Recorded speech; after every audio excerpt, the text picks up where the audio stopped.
Hello and welcome to my channel. In today's video lecture, I'll be discussing 26 very popular and catchy idioms which native speakers use in their day-to-day conversations. So I'll define every idiom, I'll try to explain its meaning in Hindi, and I'll also make an example sentence for you. So have your notebooks ready and let's get down to work. First of all, we'll have to define what an idiom is.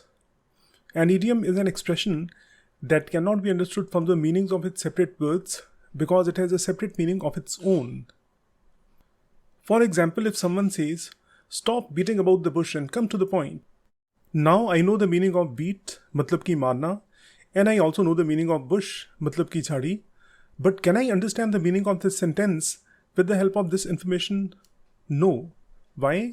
Because this expression has a special meaning which you cannot figure out from the individual meanings of the words used.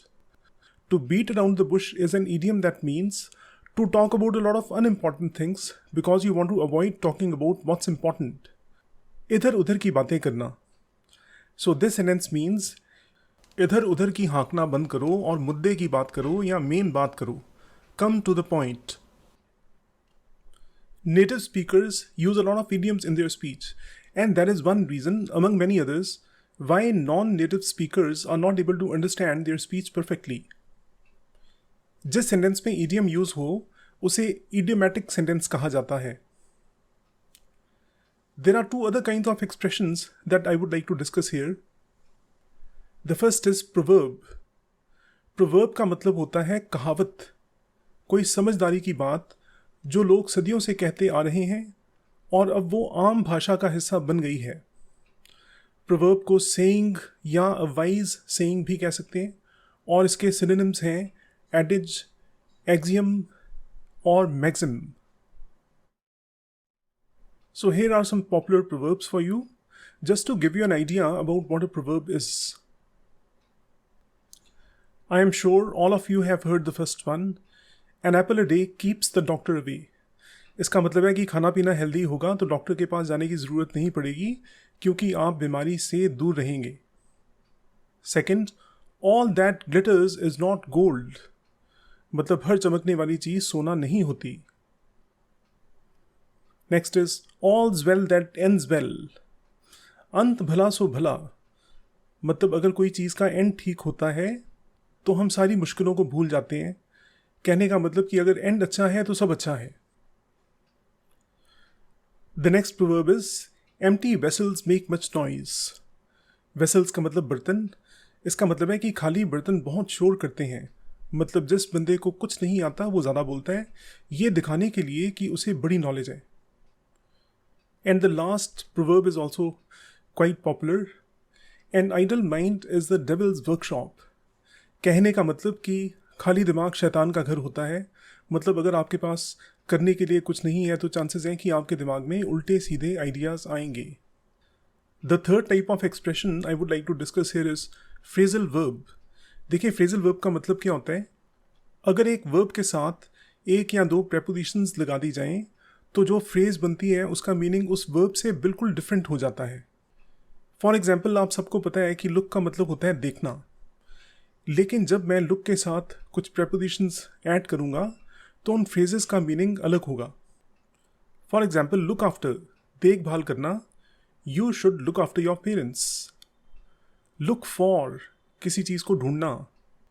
Example, what are you looking for? I am looking for my keys. Look into का मतलब है investigate करना, छानबीन करना. The police are looking into the matter. Police मामले की छानबीन कर रही है. लुक आउट का मतलब होता है देखना, किसी को वार्निंग देने के लिए यूज करते हैं इसको. For example, look out, the floor is very slippery.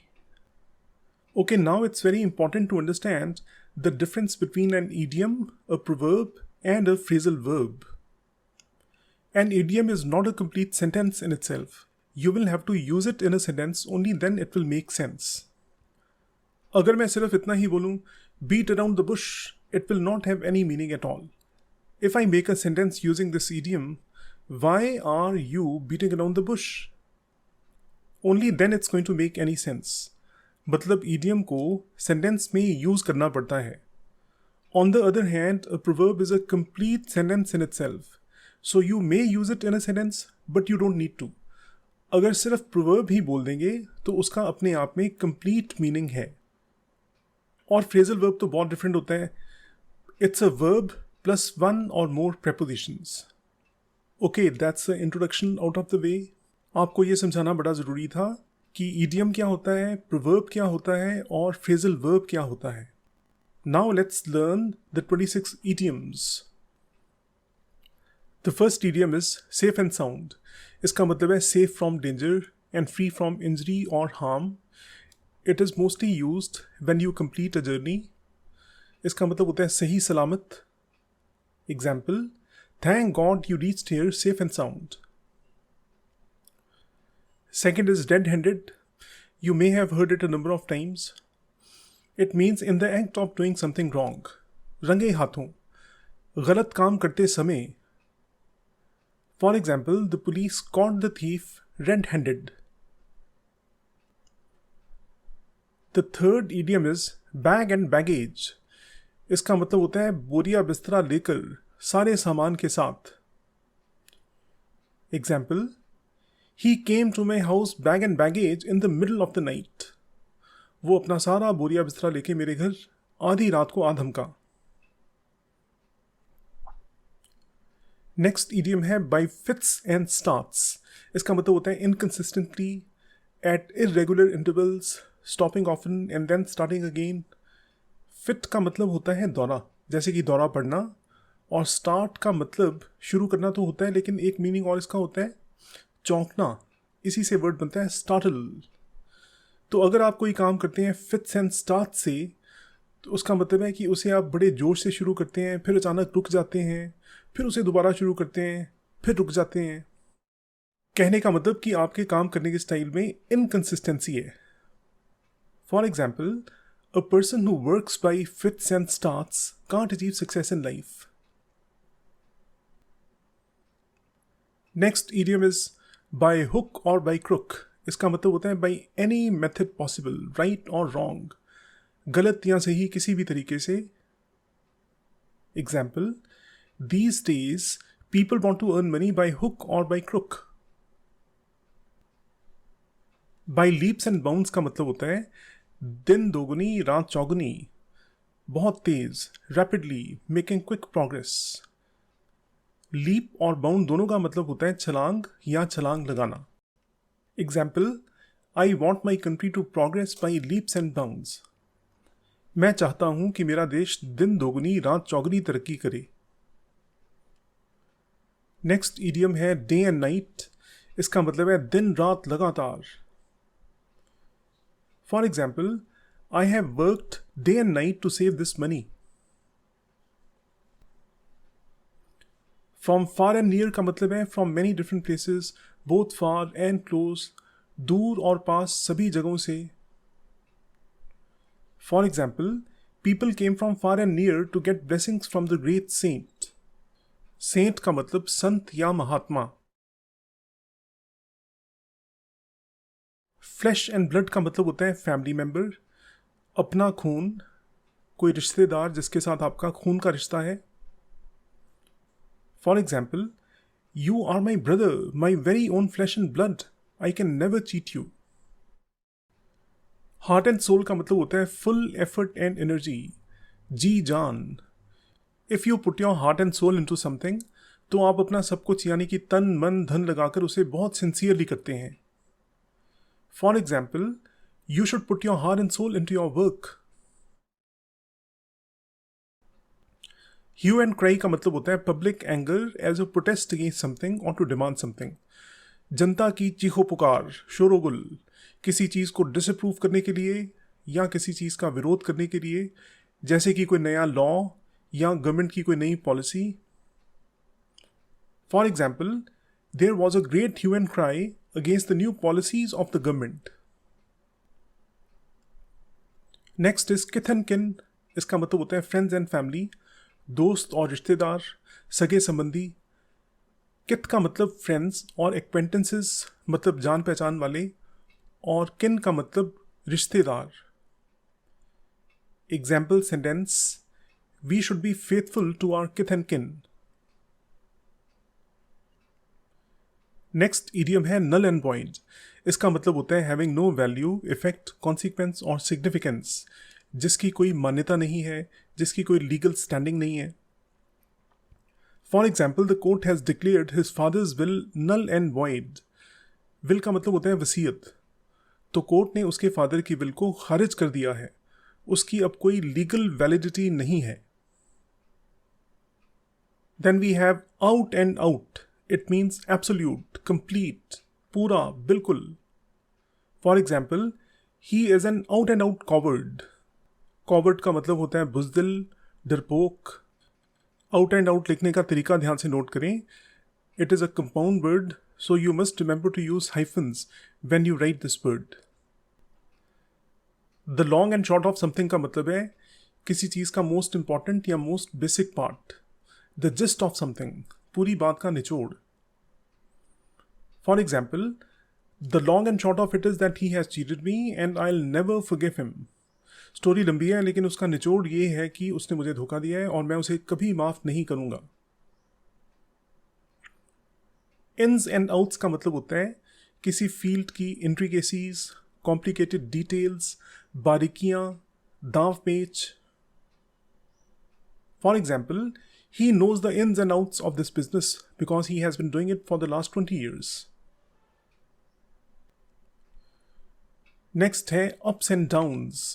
Good times and bad times, highs and lows of life, उतार चढ़ाव, अच्छे और बुरे अनुभव. Example: I've seen many ups and downs in my life. Tit for tat का मतलब है revenge और रिटेलिएशन, जवाबी कार्रवाई, that is equal to the original harm or unpleasant action. जैसे को तैसा, ईंट का जवाब पत्थर.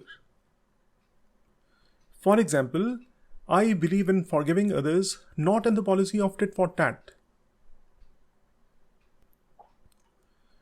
Bread and butter का मतलब होता है a job or activity that provides you with the money you need to live. वो काम या धंधा जिससे आप पैसे कमाकर अपना गुजारा करते हैं. For example, we cannot close this shop. It's our bread and butter. Next is all in all. इसका मतलब होता है considering everything, taking everything into account, on the whole, overall, कुल मिलाकर, सभी बातों को मद्देनजर रखते हुए. For example, sure, we did face some problems, but all in all, it was a good trip. All in all का एक मीनिंग और भी होता है जिसके पास सभी पावर्स हों, जो सारे फैसले करता हो. For example, in my family my father is all in all. Next is neck and neck. इसका मतलब है लेवल विद ईच अदर, एक ही लेवल पर, and having an equal chance of winning. For example, both teams were going neck and neck in the match. कई लोग इसको neck to neck बोलते हैं लेकिन वो गलत एक्सप्रेशन है. तो सही एक्सप्रेशन नेक एंड नेक ही होता है. फॉर एग्जाम्पल, दो लोगों में अगर नेक एंड नेक कॉम्पिटिशन है तो बहुत ही क्लोज मुकाबला है. एक और बात, कुछ लोग इस तरह का सेंटेंस बनाते हैं कि हमें ज़माने के साथ नेक टू नेक चलना चाहिए. वो भी गलत एक्सप्रेशन है. वो बात ऐसे कही जा सकती है कि we should try to keep pace with the times. हमें ज़माने के साथ कदम से कदम मिलाकर चलना चाहिए. उसके बाद है हैंकी पैंकी. इसका मतलब है क्वेश्चनेबल, सस्पिशियस और अंडरहैंडेड एक्टिविटी, ट्रिकरी, ठगी, छल, कपट, गड़बड़. Example: I have a lot of experience in business, so don't try any hanky panky with me. उसके बाद हार्ट टू हार्ट. इसका मतलब होता है ऑनेस्ट एंड ओपन कॉन्वर्सेशन, गहरी और स्पष्ट बातचीत जिसमें दिल की बात साफ साफ बताई जाए. For example, I had a heart to heart talk with my father today. इस सेंटेंस में हार्ट टू हार्ट टॉक की जगह हार्ट टू हार्ट अकेला भी कहा जा सकता है. I had a heart to heart with my father today. Next, in black and white का मतलब होता है इन राइटिंग, लिखित रूप में. For example, my boss doesn't believe anything until he gets it in black and white. Next, part and parcel का मतलब होता है unavoidable feature, ज़रूरी हिस्सा किसी चीज़ का जिससे बचा नहीं जा सकता या जिसे अलग नहीं किया जा सकता. For example, technology has become a part and parcel of our daily lives. And the last idiom is through the thick and thin. इसका मतलब होता है under all conditions, through good times and bad times, अच्छे बुरे सब तरह के हालात में. Example, a true friend will always stand by you through the thick and thin. Stand by, अब आप पहचान लेंगे, stand by एक phrasal verb है. इसका मीनिंग होता है to remain loyal or faithful, to be ready to help, साथ निभाना. I hope you enjoyed learning these idioms. I'll be back soon with another lesson.